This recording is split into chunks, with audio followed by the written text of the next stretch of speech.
Hello, my name is Heather Godby. I am the Director of Operations at Caregiver DSA, which is a residential provider here in Indiana. And I'm here to talk to you all today about group homes and waiver services and what the differences are, and take questions and help you just gain some information and resources. Just a little bit about me. I have actually been working with this agency for 28 years. In a variety of capacities. So I have lived it, I've supported many families, so I'm excited to be able to interact with you all today and hope to be able to give you some good information. My time started on the group home side of things.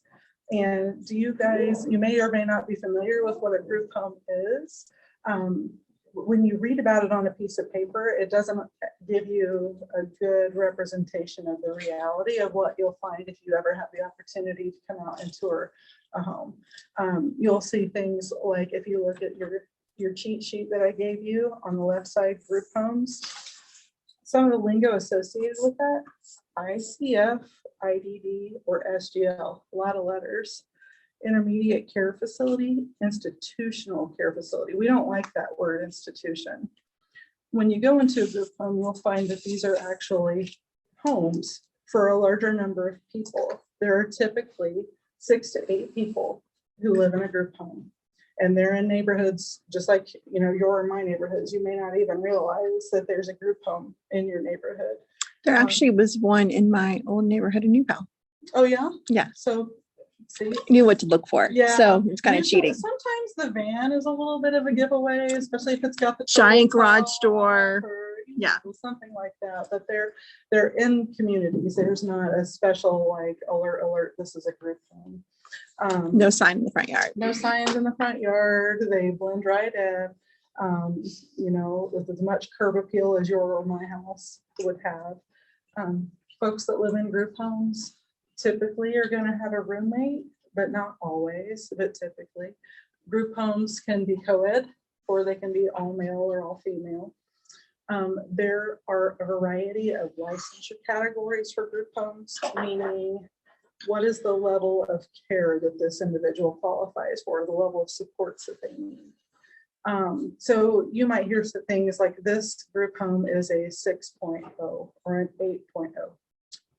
All that means is what are the skills and abilities that the individual needs, and does it match up with that level that this home provides? Okay, that can be a little bit scary, but that's not a huge thing to get hung up on. The group home provides 24-hour staffing. It is I call it the resort package. It's all inclusive. There are a tremendous amount of supports that are provided in the group home setting. There are nursing supports and behavior management supports, pharmacist oversight. We provide vans and get people where they need to go to their medical appointments. If they go to church, we take them to church, get them out into the community, whether it's Special Olympics or to McDonald's or whatever the case may be. Folks that live in group homes can have community jobs, or they might go to a day have during the day, or a sheltered workshop.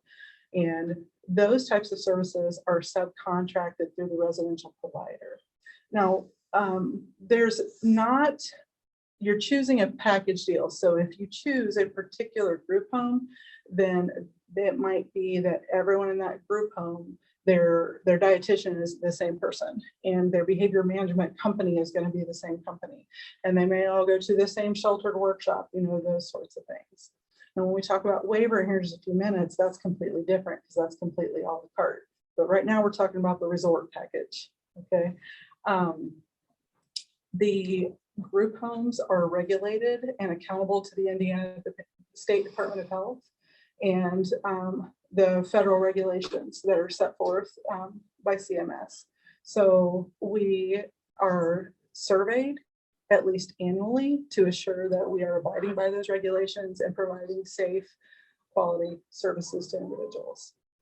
Let's see. we provide active treatment, which means that we have an aggressive, and when I say aggressive, I don't mean mean. I mean, you're doing it like it's your job.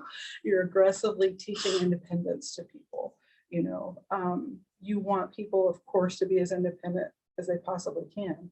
The more dependent a person is, the more vulnerable to abuse they are. So there's a lot of reasons you want people to be as self-motivated and as self-sufficient as they can be. And that's the crux. We're going to teach you how to do these things, understanding that it takes people sometimes a whole lot more support for one person than it maybe would for another, but it's more prescriptive and structured in a group home setting with how that's going to occur. If you looked at a regulation, it would say during waking hours, you have to be providing active treatment at least once every 15 minutes. Got to quantify it, right? So you're looking at, you know, just like, let's be engaged in this meaningful activity and let me teach you life skills, cooking, cleaning, bathing, social skills.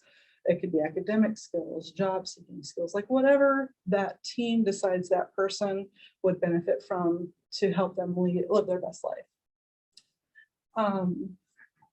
Of course, you know, we talked a little bit about the community access and, you know, people getting out into the community and doing what they want to do.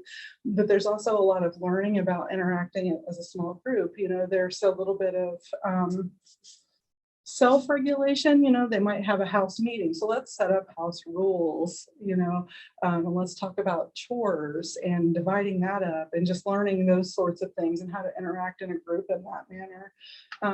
They develop familial-like atmosphere and in many cases, you know, brother and sister type relationships and just, you know, close-knit situations. It's a family style home with individualized programming. So what is the program for one person isn't going to be the same for each individual that's in that home. Okay, so that's the group home. So the opposite side of that is the waiver. And what you might ask yourself, what does that even mean? The waiver, what are we waiving? Well, we're waiving those federal regulations. And then we're looking more at like, what are the state's interpretations there and how do we finesse that to support individuals in their own home settings. And when I say their own home, that looks different for everybody. For some people, that might literally be their parents' home or their siblings' home or their own home.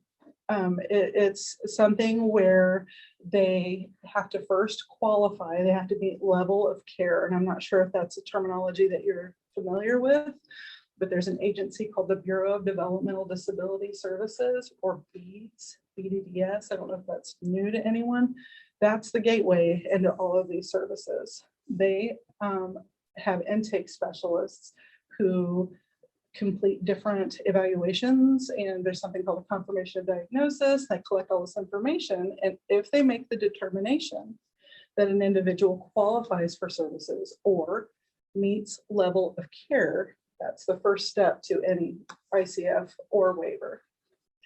So once you make a determination that you want either group home or you want waiver, let's just say, for example, right now you're going to go waiver, then the next step would be, okay, let's talk about choice and case managers. And that case manager helps you and your loved one map out what services do you want, or what services does this individual need to help them to live their most meaningful life out in the community.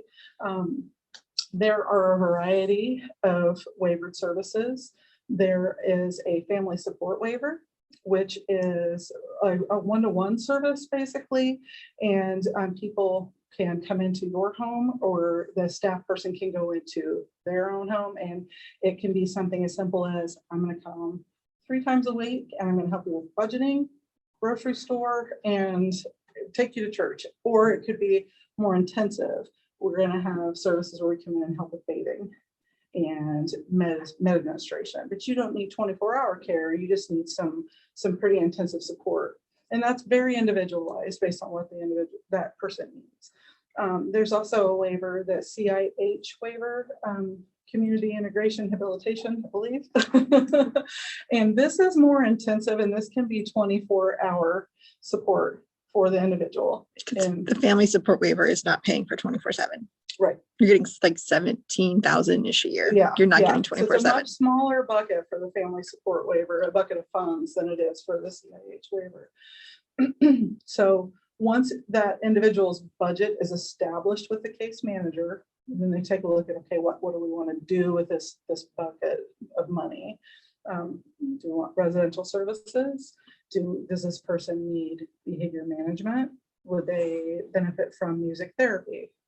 Or gosh, do they have a medical condition that they would benefit from some increased medical oversight wellness that is just more intense than perhaps the support that you and I have in our everyday lives? You know, maybe they need somebody a little more oversight. They can have a wellness service that puts a registered nurse on their team. And there are other services there as well. And there's a handout that's included that details what some of those services are that can be added. Now, for the waiver, it's a la carte. Remember, the one is the resort package. This one is completely a la carte. You can choose your service. You can choose your provider. You can choose a different provider for every service that you have. Let's see. So in this, with the CIH waiver, an individual is guaranteed their own bedroom. There are people who are supported who are married who choose to share a bedroom, and that's fine, of course, but that is one thing that's guaranteed. One thing that's a real huge dose of reality is there are budgetary constraints. You know, there is a certain amount of money and there's bill pay that has to happen. Like for all of us, correct? A pretty big challenge for them learning to navigate within those confines of, let's see, rent, or are we going to go down to smoker's host again? We need to make good choices here, you know, but those are some realities of things that our folks can face, the individuals can face. So with the waiver, there is 1 to 4 people that typically live together in a setting of their choice, whether it's a house, an apartment building, or a condo duplex, you know, whatever fits in their budget that they might like to do. And then they can choose a residential provider to provide staffing to them. And when you have roommates, that's how you shared staffing. And, you know, when you get the roommates together, you might be able to put together 24-hour around the clock supervision if that's what those people need. But there's also electronic supervision that's available as well. I don't know if you're familiar with agencies such as Night Owl that provide cameras in the homes. They can talk to people and just provide oversight without a person actually being in the home. It's a nice resource and a nice service for some individuals that like that. But in that case, the waiver is not paying for the housing.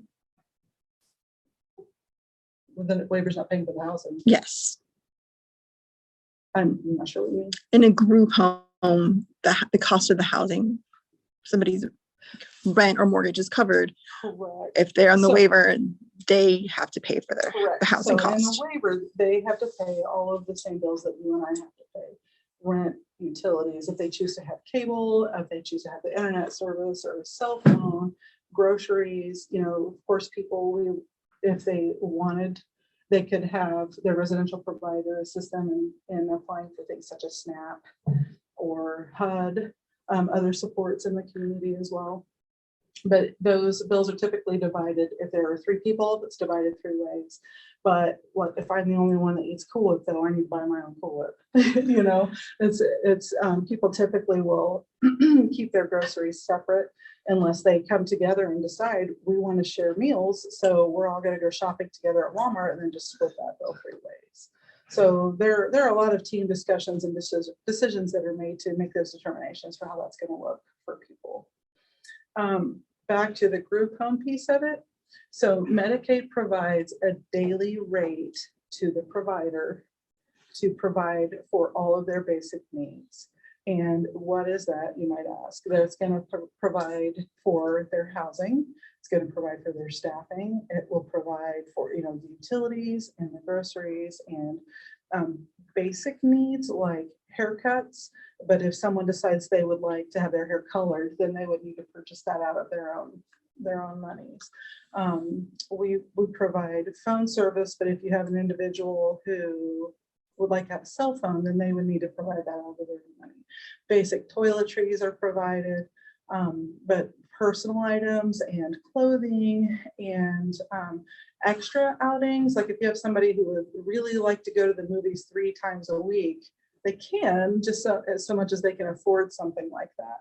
In an ICF, there is a budget given for the groceries for the week. And if the house decides, we would really like to go out and have dinner at, Denny's for so-and-so's birthday this week, well, we wouldn't buy groceries. We would use that money for Denny's that day.